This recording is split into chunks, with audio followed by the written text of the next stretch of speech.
তোমরা জায়গাটার ভিউটা দেখো, সুন্দর বেশ, পুরো একদম আইসক্রিমের মতো লাগছে। সো হে গাইস, তোমরা সবাই কেমন আছো? তা সবচেয়ে তোমরা ভালোই আছো। তো আমার নাম অলোক, তোমরা চলক ব্লগ। তো গাইস, আমি এখন আছি আমার বাড়িতেই, কারণ এখন আমি গেছিলাম কাজে, তো কাজ থেকে এখন আসছি বাড়ি, তো বাড়িতেই এখন আছি। ভাবছি একটু বিকেলে দিয়ে কোথাও একটু ঘুরতে যাব। তো যদি ঘুরতে যাই তো তোমাদের দেখাচ্ছি পুরোটা। আজ সকাল থেকে বৃষ্টি হয়নি, তাই একটু এগুলো একটু শুকলো আছে, কিন্তু কালকে ভালোই পরিমাণে বৃষ্টি হয়েছিল, তো এগুলো সব ভিজে গিয়েছিল। তো এখন বর্তমানে এগুলো এখন শুকলো আছে। তো আমি এখন যাচ্ছি ছাদে, আর ছাদে গিয়ে তোমাদের ছাদের সিনটা দেখাচ্ছি। আর ছাদে গিয়ে তোমাদের দেখাচ্ছি ছাদের অবস্থাটা কেমন। তো ছাদের অবস্থাটা আজকে কিছুটা এরকমই আছে, তো শুকলা, কারণ আজকে বৃষ্টি হয়নি গো সকাল থেকে। আর আকাশটা দেখো,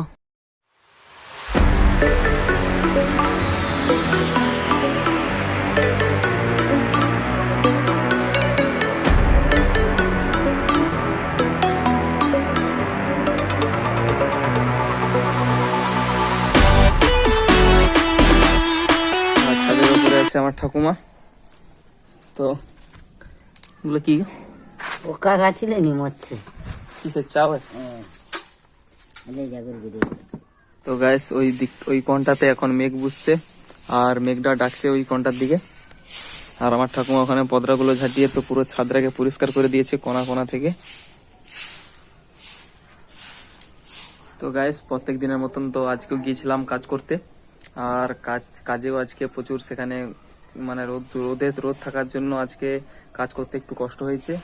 আর এখন বর্তমানে আকাশে মেঘ থাকার জন্য তো এখন একটা ভ্যাপসা টাইপের গরম লাগছে। তো সেই ভ্যাপসা টাইপের গরমের জন্য তো তাই একটু ছাদকে চলে এসেছি। আর বেশি বৃষ্টি হওয়ার জন্য তো দেখতে পাচ্ছি এগুলোতে পুরো শ্যাওলা জমে গেছে। এগুলোকে আবার কাজের সময় আবার ব্রাশ দিয়ে ঘষে এগুলোকে ঘষে ঘষে আবার সব তুলতে হবে। গ্লাস পুরোটাতেই জমে গেছে এরকম।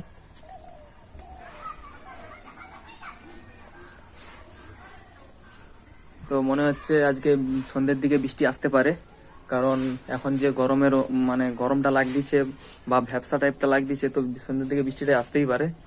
আর গাইস, এই বাঁশগুলো রেখেছে, তো এই বাঁশগুলো দিয়ে এখানে, তো এই বাঁশগুলো দিয়ে এই জায়গাটাতে ভেড়া ডাঙিয়ে, তো এই জায়গাটাতে ভেড়া ডাঙিয়ে তো ওখানে পাট মেলা হবে। পাট মেলার জন্য এই বাঁশগুলোকে কেটে এখানে সাইজ করে রেখেছে। আমার বাবা এখন আজ সকাল থেকে গিয়েছে তো পাট জাকাতে, যে পাটগুলো কাটা হয়ে গেছিল, তো ওগুলোকে পাতাগুলো সাইজ করে তো ওগুলোকে জাকাতে গিয়েছে। তো এখন অবধি বাড়ি আসেনি। আমাকে বোধ হয় বিকেল বেলাতে আবার সেই দুধ নিয়ে যেতে হবে বাজারে দুধ দেওয়ার জন্য। তো গাইস, আমার মা এখানে তো আমাদের ওই লক্ষ্মীর জন্য এখানে খড় কাটছিল, তখন ও খাচ্ছে ওখানে। এখানে খাচ্ছে এখন, আর ওর জন্য এই খড়টা কেটেছে। A few moments later.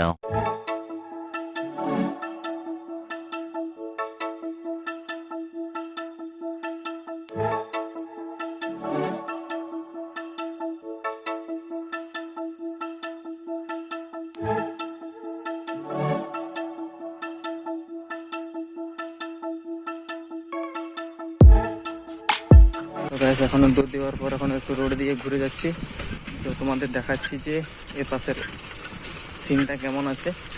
তো তাই এ পাশ দিয়ে একটু ঘুরে যাচ্ছি, কাছে মেঘও আছে, বৃষ্টি যখন তখন আসতে পারে, তো তাই তাড়াতাড়ি এখান দিয়ে যাচ্ছি একটু ঘুরে।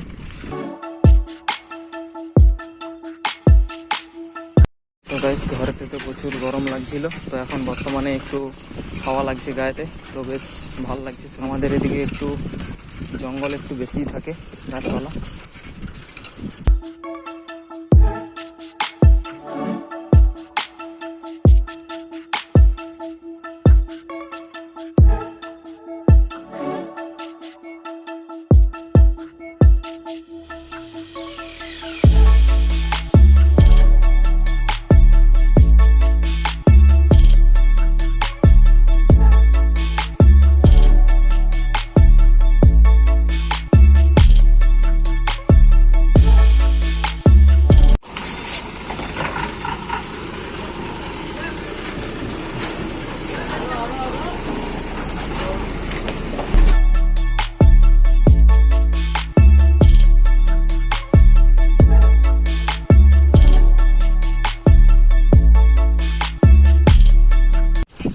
গাইস বর্তমানে দুধ দেওয়ার পর তো ওটা দিয়ে একটু ঘুরে ঘুরে এটা দিয়ে যাচ্ছি, আর দুধ দেওয়া শেষ হয়ে গেছে।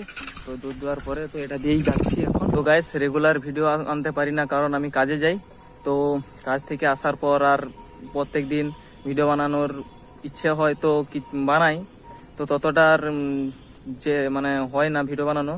তো গাইস আমি এখন যে বর্তমানে জায়গাটা দাঁড়িয়ে আছি, তো জাস্ট তোমরা জায়গাটার ভিউটা দেখো, সুন্দর বেশ, আকাশে মেঘটা দেখো, পুরো একদম আইসক্রিমের মতো লাগছে। আর আমি এখন এই জায়গাটাতে দাঁড়িয়ে আছি, তো এই জায়গাটাতে পুরো চাষাবাদ হয়েছে। তো গাইস আমি এখন এবারে যাবো, তো অন্ধকার হয়ে আসছে, তো তোমাদের সঙ্গে একদম আমার বাড়িতে গিয়ে দেখা হচ্ছে। তো তোমরা পুরো ভিডিওটা দেখো। তো গাইস আমার ফোনের ক্যামেরাটা ভালো নয়, নাহলে তোমাদের একটা ভালো জিনিস দেখাতাম, তো দেখাচ্ছি, দেখো ভিডিওটা।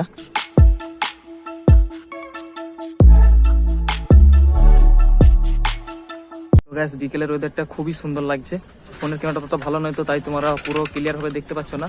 তো আমার ফোনের ভিউটা তো সেই লাগছে, সেই। তো এটা একটা হনুমানজির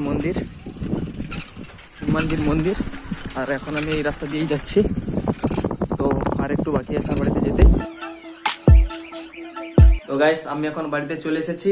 চলে আসার পরে তো আমার তো চা করে খাওয়া হয়ে গেছে। তো এটা আমার মার জন্য আছে। তো চা করে খাওয়া হয়ে গেছে, কারণ গলাটা একটু ব্যথা ছিল।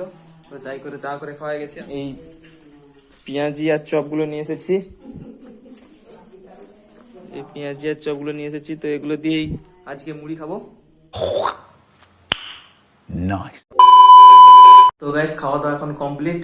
আর পুরো জায়গাটা দেখেইছো যে কেমন সুন্দর ছিল। তো জায়গাটা খুবই সুন্দর ছিল। আর ওই জায়গাটা দিয়ে আসার সময় তো খুব ভালো লাগছিল, কারণ যখন সময় পাই তো তখন মাঝে মাঝে গিয়ে ওরকম ঘুরে আসি।